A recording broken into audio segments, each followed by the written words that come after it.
राजकीय वर्तुळातून एक मोठी बातमी आहे। मुलगी सना मलिक यांना तिकीट देऊन नवाब मलिक यांना सोबत घेणं भाजपनं मान्य केलेलं दिसतंय, अशी टीका शरद पवार यांचे राष्ट्रवादीचे प्रदेशाध्यक्ष जयंत पाटील यांनी केली आहे। नवाब मलिक यांना देवेंद्र फडणवीस यांनी विरोध केलेला होता, तरी सुद्धा आज मलिक दादांच्या कार्यक्रमाला उपस्थित आहेत आणि त्याचमुळे सना मलिक यांना चेंबूरमधून उमेदवारी मिळण्याची शक्यता वर्तवण्यात येते।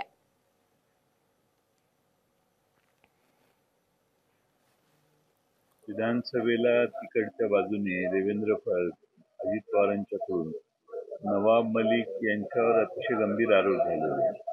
त्यामुळे बहुतेक भारतीय जनता पक्षाने त्यांची मुलगी उभी राहिली तर चालेल, पण नवाब मलिक नको असं काहीतरी सोल्युशन काढलेलं दिसतंय। थोडक्यात भारतीय जनता पक्षाने ते मान्य केलेलं आहे, नवाब मलिक यांना बरोबर घेणं असा त्याचा अर्थ आहे। आणि त्यामुळं त्यांची जवळीक भारतीय जनता पक्ष करतंय असं आता चित्र समोर येतंय।